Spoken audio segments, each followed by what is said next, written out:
Pemirsa, Anda menyaksikan segmen khusus Money Talks bersama saya Syarifah Rahma. Perekonomian Indonesia di tahun 2025 tengah menghadapi berbagai tantangan baik dari dalam maupun luar negeri. Meski demikian, pemerintah tetap mematok angka pertumbuhan ekonomi yang lebih tinggi lagi ke depannya. Langkah pemerintah dalam mendorong pertumbuhan ekonomi dan pembangunan tidak lepas dari peran serta Special Mission Vehicle yang menjadi penyokong utama dari target pembangunan pemerintah.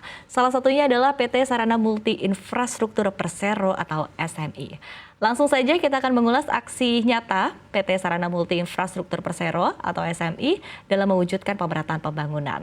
Dan saat ini sudah bergabung bersama kami langsung dari studio CNBC Indonesia, Direktur Utama PT Sarana Multi Infrastruktur Persero atau SMI, Bapak Reynaldi Hermansyah. Selamat siang, Pak Reynaldi. Baik, alhamdulillah. Selamat siang, Mbak. Baik, terima kasih waktunya bersama dengan CNBC Indonesia siang hari ini, Pak Reynaldi. Tadi seperti yang disampaikan begitu ya, bahwa PT SMI merupakan Special Mission Vehicle Kementerian Keuangan yang bergerak di pembiayaan pembangunan. Mungkin bisa digambarkan seperti apa fokus dari PT SMI dalam mendukung percepatan dan juga pemerataan pembangunan di Indonesia sejauh ini, Pak Reynaldi. Oke, baik, terima kasih. Jadi perkenankanlah saya untuk menggambarkan peran dari PT SMI ini. Sebagaimana tadi telah disampaikan bahwa kita memang memiliki mandat sebagai katalis dan enabler pembangunan infrastruktur di Indonesia dalam rangka untuk pembangunan dan juga pertumbuhan ekonomi. Nah, kita punya 3 lini bisnis, ya. 2 di sisi pembiayaan, 1 di sisi jasa kepenasehatan atau advisory. Nah, kalau di sisi pembiayaan kami ada 2 sektor besar, yaitu pembiayaan publik, di mana kita melakukan pembiayaan kepada pemerintah daerah, ataupun BLU, ataupun juga fasilitas-fasilitas publik yang lain, dan kita juga ada yang namanya pembiayaan di sektor badan usaha. Pembiayaan ini bisa kami lakukan dalam 2 format, yaitu apakah itu pembiayaan secara konvensional maupun secara syariah. Nah, kemudian kita juga punya namanya advisory business, jadi jasa kepenasehatan baik untuk publik maupun untuk badan usaha. Nah, yang uniknya untuk publik ini kita biasanya lebih menyebut semacam kayak project development facility. Jadi kita membantu pemerintah dalam konteks untuk menyiapkan proyek-proyek KBPU, baik dari sisi pemerintah maupun dari sisi pihak yang akan berpartisipasi dari KBPU tersebut. Oke, baik. Nah, sejauh ini Pak, seperti apa sih perkembangan portofolio dari PT SMI sendiri begitu ya, proyek-proyek apa saja yang menjadi fokus utama tentunya begitu, dan bagaimana penilaian dari SMI dalam memilih proyek-proyek yang ada sejauh ini? Oke, baik. Jadi seperti yang saya sampaikan tadi, kami ini juga sedang bertransformasi menjadi suatu DFI, Development Financial Institution. Sehingga dari sisi portofolio pembiayaan publik ini sedang kami akselerasi, sebagaimana saya sampaikan tadi, juga untuk ikut mendukung pertumbuhan ekonomi. Nah, pembiayaan publik itu biasanya mencakup oleh Pemda setempat, itu dipakai untuk membangun rumah sakit, membangun pasar, atau kemudian membangun jalan, ataupun penerangan jalan. Jadi rata-rata di 3 area tersebut yang dipakai, atau juga termasuk untuk pengelolaan air. Ya. Nah, kalau di sektor badan usaha, itu sekarang kami yang terbesar adalah jalan, baik jalan tol maupun jalan nasional, dan juga yang kedua adalah kelistrikan. Nah, kelistrikan ini cukup luas dalam konteks disitulah masuk sektor renewable kita, di mana ada mini hidro yang kita biayai, ada wind farm yang kita biayai, ada pembangkit listrik tenaga surya, kemudian geothermal, biomasa. Nah, itu cukup luas juga di situ. Nah, itu sektor-sektor yang kita biayai. Oke, tantangan dan peluang Pak dalam pembiayaan proyek-proyek ini seperti apa begitu ya? Karena kalau kita lihat kan kondisi ekonomi cukup menantang Pak. Ada beberapa sentimen ya dari luar yang tentunya berpengaruh juga ke dalam negeri begitu, dan ini berpengaruh juga mungkin ke dalam sektor pembiayaan. Kemudian juga kita melihat begitu ya proyek-proyek pengembangan proyek, apalagi khususnya tadi energi baru terbarukan begitu. Ini kan cukup challenging juga begitu Pak. Nah, seperti apa mungkin tantangan yang dilihat oleh PT SMI dan bagaimana cara untuk menghadapi strategi untuk menghadapi tantangan? Jadi kalau secara general tantangan yang kita hadapi dan saya rasa juga dihadapi oleh institusi pembiayaan lainnya adalah kondisi geopolitik ini ya sekarang ini. Kita tahu dengan berbagai macam kejadian-kejadian itu mempengaruhi bagaimana para pelaku pasar melihat potensi bisnis yang ada ya, itu secara besar. Namun kalau dari sektor infrastruktur, karena ini adalah pembiayaan bersifat jangka panjang, proyek-proyek itu menurut saya tetap ada aja ya. Menurut saya proyek-proyek infrastruktur itu tetap ada karena tidak sesaat kan. Proyek infrastruktur adalah proyek yang jangka panjang. Kayak di kami, pinjaman jangka panjang yang kami berikan itu bisa sampai 15-18 tahun tenornya. Sebagai gambaran berapa besar, berapa panjang proyek-proyek infrastruktur.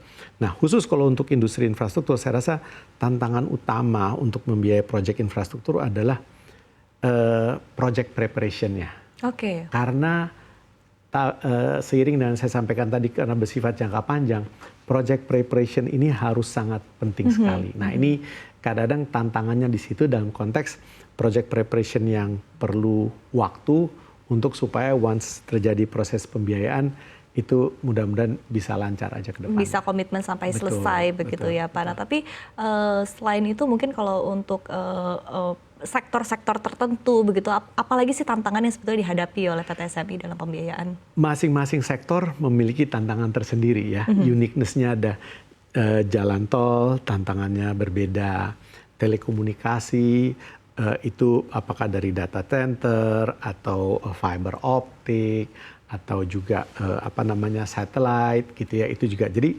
masing-masing ada uniqueness-nya sih. Jadi kita nggak bisa pukul rata gitu ya. Kayak mini hidro, kita yang salah satu hal yang kita perhatikan adalah apakah debit air untuk memutarkan turbin itu relatif stabil, baik di musim kemarau maupun di musim hujan. Nah, ini masing-masing ada ini ya sendiri. Oke, baik. Nah, dari berbagai proyek yang dibiayai ya oleh PT SMI begitu, apakah proyek-proyek ini bisa leads to something ataupun juga penemuan baru begitu Pak, ataupun juga hal-hal menarik yang dibiayai oleh SMI seperti apa? Oke. Saya mencoba jawab pertanyaannya, justru malah proyek-proyek yang kita biayai itu adalah proyek-proyek yang memberikan multiplier effect yang besar. Karena ini adalah salah satu mandat dari DFI, Development Financial Institution, yaitu bahwa proyek-proyek yang kita biayai, kita harapkan memberikan multiplier effect yang besar sehingga multiplier effect kepada sekitarnya itu tinggi. Jadi mungkin kalau inovasi ada juga, tetapi kita lebih menitik beratkan kepada bahwa proyek yang kita biayai memberikan multiplier effect yang besar. Oke, baik begitu. Nah, sejauh mana tentunya penyaluran pembiayaan yang dilakukan selama ini efektif Pak dalam memperkuat peran SMI sebagai fiscal tools dari pemerintah begitu Pak? Ya, jadi salah satu yang bisa saya sampaikan bahwa sampai dengan sekarang SMI itu telah membiayai kurang lebih sekitar 121 proyek strategis nasional. Ya, di mana proyek strategis nasional ini sangat memberikan dampak kepada pertumbuhan ekonomi. Dan juga seiring dengan pembiayaan tersebut, 5 dari 8 astacita pemerintah itu telah dibiayai oleh PT Sarana Multi Infrastruktur ini. Jadi disinilah peran kami untuk mendukung pemerintah dalam rangka meningkatkan pertumbuhan ekonomi.